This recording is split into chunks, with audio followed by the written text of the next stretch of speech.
اچھا ڈاکٹر صاحب، ویسے تو ہم سنا کرتے ہیں کہ میل جو ہیں، مرد حضرات جو ہیں وہ ہیئر ٹرانسپلانٹ کراتے ہیں، لیکن کچھ خواتین بھی اس بارے میں اب کانشیس ہو رہی ہیں. وہ کہہ رہی ہیں اگر ہمارے بھی گنجا پن آ رہا ہے یا بال کم ہو رہے ہیں تو ہم مردوں سے پیچھے کیوں رہیں؟ جی بالکل ٹھیک ہے. تو کیا وہ کرا سکتی ہیں؟ بالکل کرا سکتی ہیں. ہم یہی اویئرنیس دینا چاہتے ہیں کہ بہت ساری فیمیلز کو یہ پتہ ہی نہیں ہے کہ ہم ہیئر ٹرانسپلانٹ بھی کرا سکتے ہیں کہ نہیں کرا سکتے. جیسے فار ایگزامپل اس کو ہم 3 حصوں میں ڈیوائڈ کریں گے بالڈنس کو. ایک آئی بروز کی بالڈنس ہے, ایک آئی لیشز تھن ہو جائیں یا کم ہو جائیں یا ٹرامیٹک جیسے انجری سے یا کوئی بھی گھر میں جیسے کوئی جل جاتا ہے یا کہ اس سے آئی بروز خراب ہو جاتی ہیں یا آپ کی آئی لیشز خراب ہو, تو اس کے اوپر ہم آلریڈی یہ کر رہے ہیں ہیئر ٹرانسپلانٹ. اور آئی لیشز بھی ہم ان کی ریوائیو کر دیتے ہیں, آئی بروز بھی کر دیتے ہیں.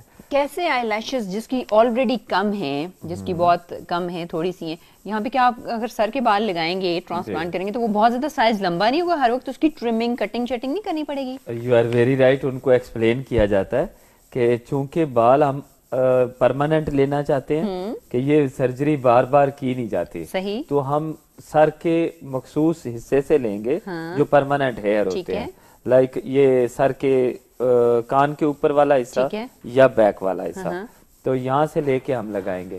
لیکن فیمیلز کو, خواتین کو یہ سمجھا دیتے ہیں کہ اس کو پھر آپ نے ٹرم کرنا پڑے گا, کاٹنا پڑے گا آپ کو جب بھی آپ کو ضرورت محسوس ہو. اچھا ڈاکٹر صاحب مجھے یہ بتائیں کہ جو ہماری آئی لیشز ہیں, ٹھیک ہے, ان کے بال تو یوں بالکل اسٹریٹ ہوتے ہیں اور تھوڑا سخت بال ہوتا ہے, ویئرز اگر بال سر کے ہم دیکھیں تو وہ تو انٹائرلی ڈفرینٹ اس کی مینوفیکچرنگ ہے, تو وہ کیسے چلتا ہے اس میں؟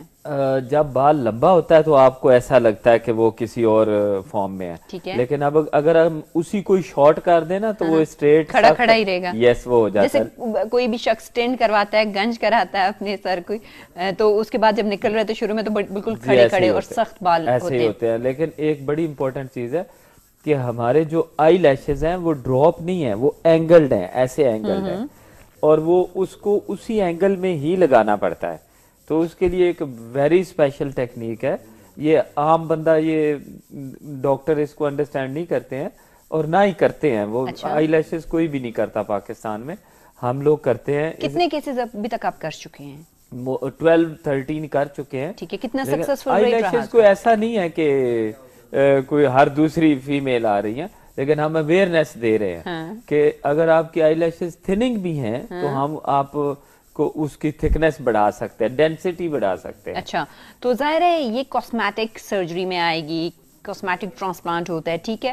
اس میں بہت ساری خواتین جو ہیں وہ چاہتی ہیں, اب اگر دیکھیں تو کسی بالکل یوں ٹرن ہوئی بھی ہوتی ہیں, ان کو مسکارا وغیرہ لگانے کی ضرورت نہیں ہوتی, کچھ کی بالکل اسٹریٹ ہوتی ہیں, ڈفرینٹ کائنڈ ہے نا ان کی بھی. تو آ کے عورتیں یہ بھی ڈیمانڈ نہیں کرتی کہ کچھ اس طرح سے بالوں کو کر دیں کہ وہ بس ہمیشہ سے اس طرح سے کھڑے, مطلب فولڈ ہوئے ہوئے ہوں؟ جی ہم کر سکتے ہیں, لیکن وہی میں آپ کو بتا رہا تھا کہ اس کا اینگل جو ایڈجسٹ کریں گے وہی رہے گا. ٹھیک ہے, لیکن ہم چاہتے ہیں کہ parallel to the existing here ہونا چاہیے, کہ آپ کا جو اپنا بال ہے پہلے سے وہ جس اینگل میں ہے ویسے ہی باقی ہونے چاہیے. یہ تو نہیں ہے کہ اپنا بال جو نیچے جا رہا ہے تو آپ دوسرے کو اوپر کر دیں, تو وہ it will not look natural. کتنی زیادہ تھکنس کی جا سکتی ہے آئی لیشز کی؟ بہت اچھی تھکنس کی جا سکتی ہے, ہر ایک کی جا سکتی ہے, یا کچھ ایسے کیسز بھی ہوں گے جو نہیں کرا سکتے؟ فار ایگزامپل اگر کوئی ڈائبٹک ہے, کوئی ہائپر ٹینشن کا مریض ہے, اس کے علاوہ کوئی اور اس کو اگر بیماری ہے؟ ڈائبٹیز اور ہائپر ٹینشن کو تو میں اس میں انکلوڈ نہیں کروں گا. ڈیزیزڈ اسکن کو ہم کہتے ہیں کہ اس پہ ریڈ فلیگز ہونے چاہیے کہ اس کو نہیں کرنے چاہیے. تو جس پہ ڈیزیزڈ اسکن ہوگی تو ہم سمجھتے ہیں کہ وہ پھر سے کوئی اس میں کوئی ایگریشن نہ آ جائے یا وہ خراب نہ ہو جائے, تو وہاں ہم نہیں کریں گے. لیکن diabetes is not a big problem.